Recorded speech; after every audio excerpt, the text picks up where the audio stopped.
I never thought my own son would try to kill me.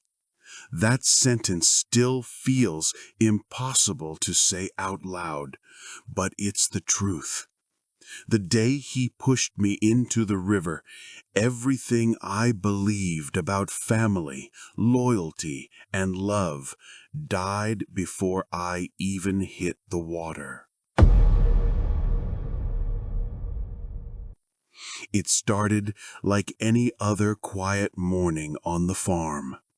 Mist hung over the fields, thin and silver, curling above the river behind the barn. The same river where I'd taught him to fish, where he used to skip stones and laugh like the world was too small to hold his joy. That river used to mean peace. Now it means something else entirely. He called early that day, said he wanted to talk, just father and son like we used to. His voice was softer than I remembered, almost careful. I should have heard the distance hiding under it, but I didn't. I just wanted to believe him. We met by the back gate. He was already there, hands in his pockets, staring at the river through the fog. He didn't smile when he saw me. He just said, "Let's walk." No hug, no warmth, just those two words. The grass was wet, and the air smelled like rust and morning dew. Every step felt heavier than the one before, like the ground itself was warning me. We walked in silence for a while. He talked about money, the house, his debts. I told him I'd help, same as I always had. He nodded, distracted, didn't meet my eyes once. When we reached the old willow tree near the bend, the one that leaned over the water like it was trying to listen, he stopped walking. "You ever think about the past?" he asked. I said I did, every day. About him, about his mother, about how fast the years had gone. He didn't answer right away, just looked at the river, the current slow and steady. Then he said something I didn't understand. Time buries people in more ways than one. Before I could ask what he meant, he turned toward me, and in that moment I saw something strange in his face. Calm, too calm. No anger, no sadness, just decision. The next second, his hand was on my shoulder, firm, heavy. Then came the shove. The ground disappeared. The air tore out of my lungs. The sky flipped. The trees blurred. And then impact.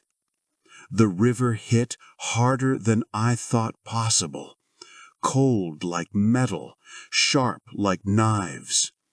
The breath exploded from my chest. I sank fast.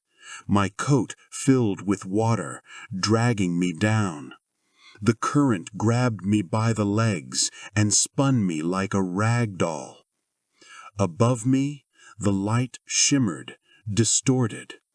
Through the blur, I saw his shape on the bank, still, watching. He didn't run. He didn't shout. He didn't move. That's when I knew it wasn't a mistake. It wasn't rage. It wasn't a fight. It was planned. I kicked, clawed, tried to reach the surface, but the current was stronger than memory. Every stroke made the river pull harder. My chest screamed for air. I opened my mouth. Only mud and water rushed in. I was sinking fast, and the only thought left in my head was her voice, my wife's, whispering, "You always fight for him." So I fought. My fingers brushed something, a root thick and slick with mud. I grabbed it, nails splitting, skin tearing. The pain was fire, but pain meant I was still alive. I pulled. My lungs burned. The world dimmed. I kicked one last time, and my head broke through the surface. Air. Glorious, brutal, freezing air. I coughed out half the river and dragged myself toward the bank. The mud sucked at my boots. The reeds cut at my arms. But I didn't stop. Inch by inch, I clawed my way out until I collapsed on the grass, trembling, barely breathing. When I looked up, he was gone. Only footprints in the dirt. I lay there for what felt like hours, shaking, drenched, my heartbeat hammering like a drum in my skull. Every breath came with the same word. Why? Why would my son do this? The boy I carried on my shoulders, the man I defended, helped, forgave. The answer didn't come that night, but the river wasn't done with me. Not yet. By the time I stumbled back to the road, the sky was dark. The farm was miles away. My legs barely worked. My clothes weighed me down like wet cement, and my body was more bruised than bone. But I made it to town. People stared when I walked into the diner. Mud everywhere, dripping water, eyes wild. I told the woman behind the counter to call the police. My voice barely worked, but she understood. When the officers arrived, they looked at me the way you look at something that doesn't make sense. Half pity, half doubt. I told them everything. The walk, the shove, the silence, the footprints. At first, they hesitated.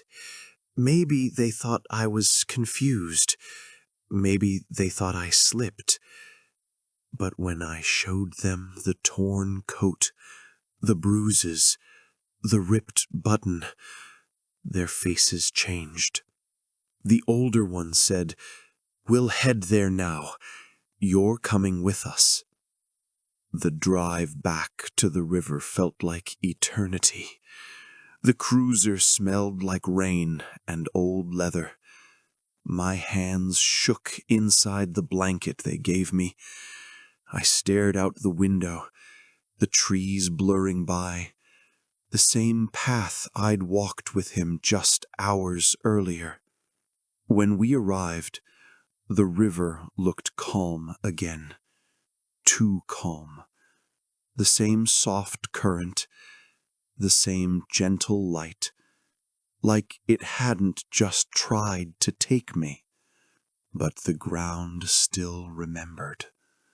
Footprints, my jacket button, marks in the mud where I'd clawed to survive. The officers followed the trail, shining flashlights near the waterline. One of them crouched and said, "There's something glinting here." He held it up, my broken button, caked in dirt. Proof. They called for backup. Within an hour, The place was covered in uniforms. Radios crackled. Ropes coiled near the bank. Divers slipped into the water.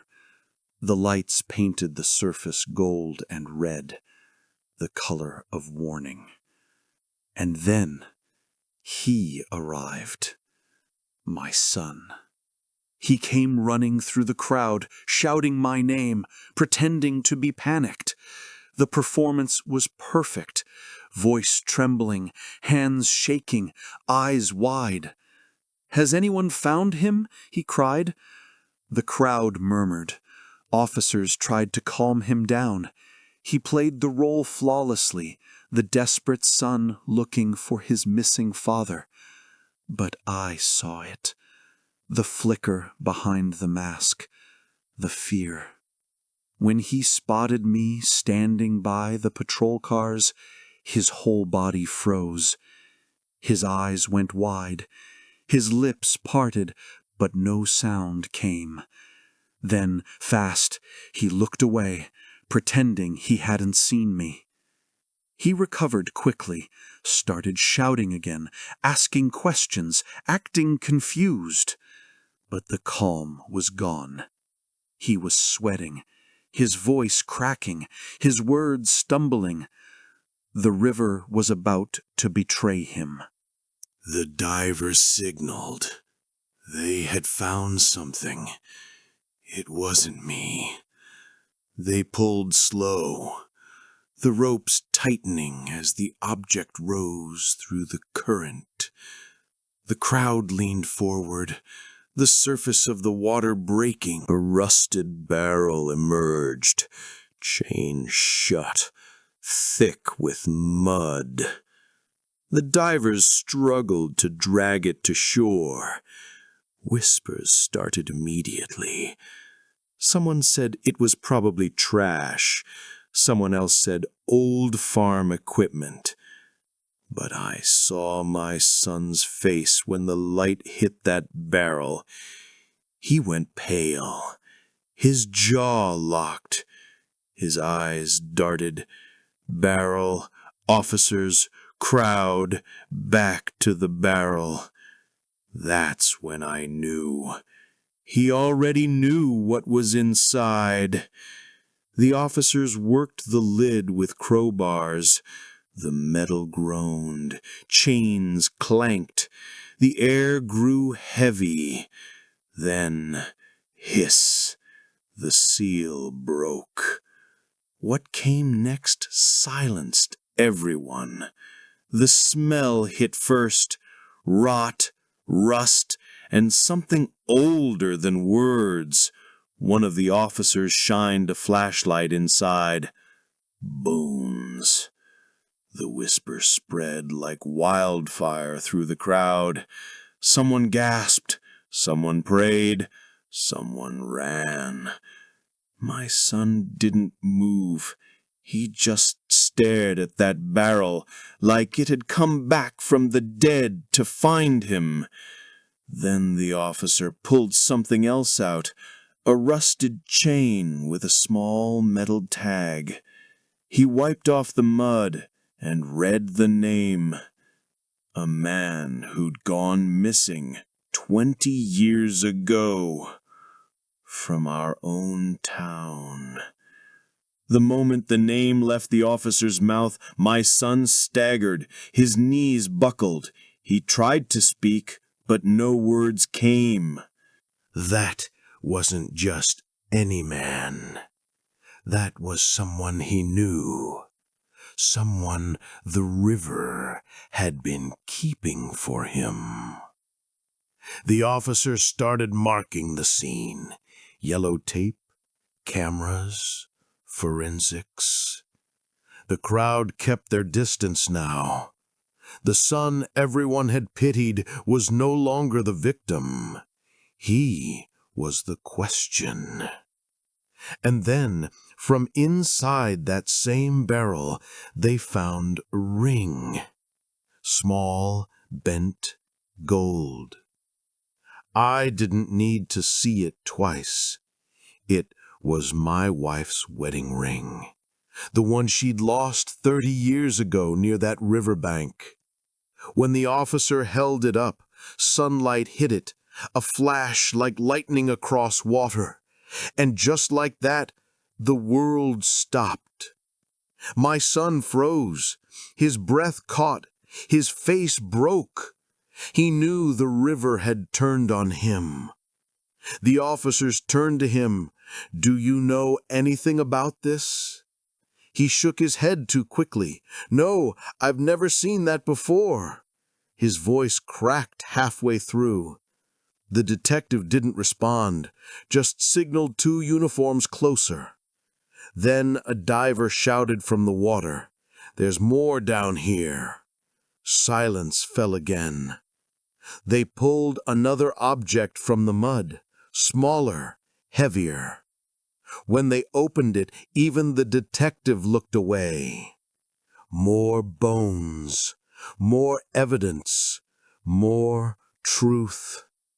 3 people, all missing for decades, all connected. And one man standing in the middle of it all, my son. He backed away, mumbling, "You can't pin this on me." But no one had said his name yet. That was the moment his mask shattered completely. He turned and tried to run. Didn't make it far.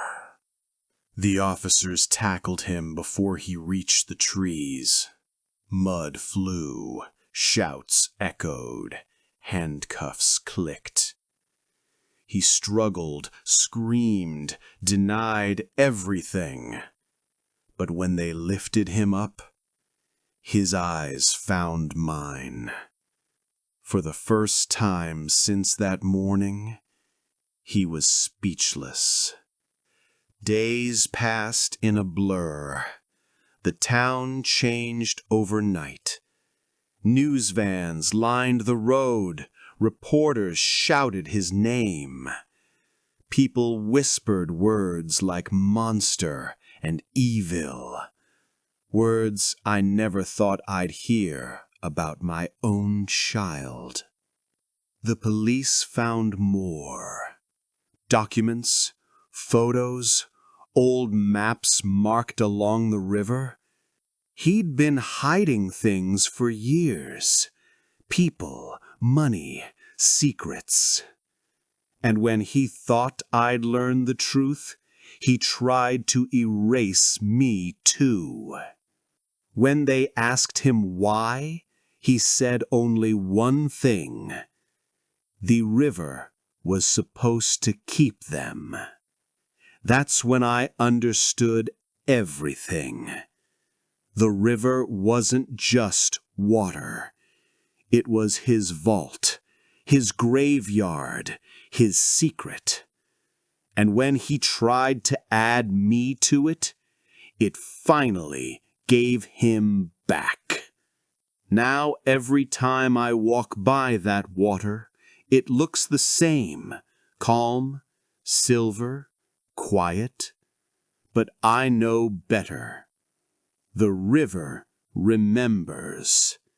It waited 30 years to return what he buried. It kept the truth until the day it was ready to let it breathe.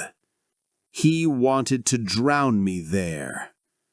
Instead, the river drowned him in the truth.